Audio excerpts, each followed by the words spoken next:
अस्सलाम वालेकुम दोस्तों इमरान खान क्या आज रिहा होंगे या किसी और केस में गिरफ्तार कर लिया जाएगा रिहाई के बाद। इमरान खान साहब से कौन मुज़ाकरात कर रहा है और किन दो जजों पर कांटा लगा है। इमरान खान की रिहाई की खबर सुनकर किस किस जगह सफ़े मातम और कोहराम मचा है, इस पर बात करेंगे। तो सबसे पहले इमरान खान साहब की आज रिहाई मुतवक्के है, जो कि 99% ये चांस हैं कि आज इमरान खान को रिहा कर दिया जाएगा। लेकिन क्योंकि कल चीफ जस्टिस ऑफ पाकिस्तान ने जस्टिस हुमायूं दिलावर और आमिर फ़ारूक साहब के फ़ैसले पर कांटा लगाया था कि किस तरह जज हुमायूं दिलावर ने इमरान खान को बगैर सुने, इमरान खान के गवाह को बगैर सुने या इमरान खान को बगैर सुने फ़ैसला सुनाया है। ये फ़ैसला गैर आइनी है, गैर कानूनी है। और आमिर फ़ारूक साहब के जो डिलेइंग टैक्टिक्स है, इसको भी उमरता बंदियाल ने उड़ा के रख दिया। उन्होंने कहा कि ये सरीहन एक इंसानी हकूक़ की खिलाफ वर्दी है और आमिर फ़ारूक साहब जानबूझकर डिले कर रहे हैं। मेरा ख्याल है कि जिस तरह के उनको हुक्म मिला है डिले करने का, वो इस तो दोस्तों जस्टिस हुमायूं दिलावर साहब जो कि फ़ैसले को डिले कर रहे हैं, इस डिले करने में भी एक बहुत बड़ी कहानी है, बहुत बड़ा एक राज छुपा हुआ था, जो कि काम मुकम्मल हो गया है। जिस वजह से ये डिले कर रहे थे वो काम पाया तकमील तक पहुंच गया है। वो कौन सा ऐसा काम था जिसकी वजह से जस्टिस आमिर फ़ारूक साहब इमरान खान साहब के केस को लटका रहे थे। किस वजह से जस्टिस आमिर फ़ारूक साहब को बुखार हुआ था, किस वजह से वो मतलब के लाचार हुए थे, इसलिए वो अदालत नहीं पहुंच सके। तो दोस्तों ये भी मैं आपको वीडियो में आगे चलकर बताऊंगा। तो उससे पहले कि इमरान खान साहब की रिहाई की खबर सुनकर बहुत सी जगहों पर सफ़े मातम बिछा है, जिनमें सारे फहरिस्त लंदन है और जाती उम्रा में चीखें, सोग और लंदन में मातम की खबरें आ रही हैं, क्योंकि इनका ख्वाब पूरा नहीं हो सका। इमरान खान साहब रिहा होने जा रहे हैं सुप्रीम कोर्ट ऑफ पाकिस्तान की हुक्म से, क्योंकि इनका यह ख्याल था कि इमरान खान को 2-3 साल के लिए जेल में रखा जाएगा।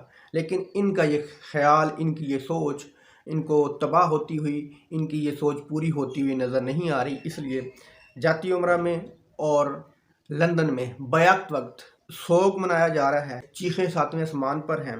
सुना है कि चांद से होती हुई मरीख पर पहुंची हैं।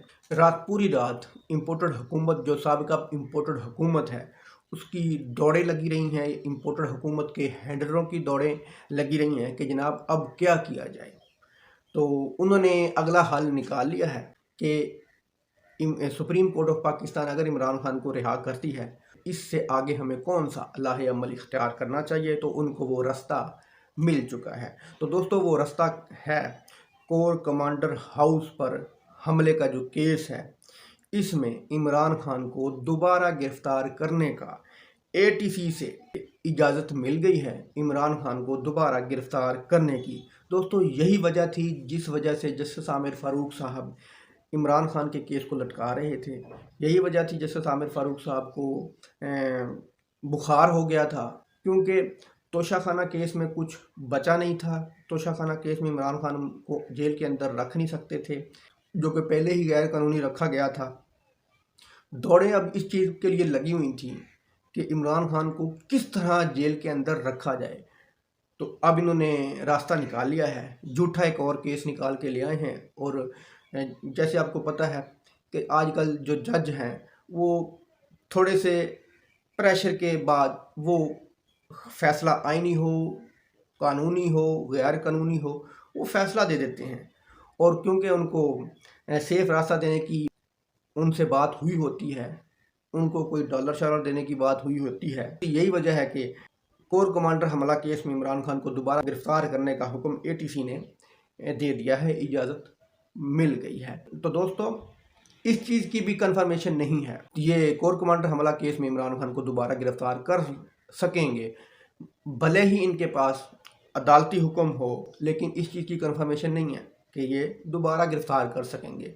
हो सकता है कि जस्टिस उमरता बंदियाल साहब कोई ऐसा फ़ैसला दे दें कि जब तक जुर्म साबित ना हो जाए, वो बंदा को आम बंदा तो नहीं, साबिक वज़ीर आज़म है, वो चोर नहीं है, मुल्क से भागा नहीं है, इसलिए ये कंसेशन हो सकती है इमरान खान साहब के लिए कि अदालत ये हुक्म दे कि जनाब दोबारा आपने किसी केस में गिरफ़्तार नहीं करना जब तक इमरान खान गिल्टी न साबित हो जाएं या इमरान खान के ख़िलाफ़ को वाज़ह सबूत न मिल जाएं, तब तक आप इमरान खान को किसी केस में गिरफ़्तार नहीं कर सकते। अल्लाह हाफ़िज़।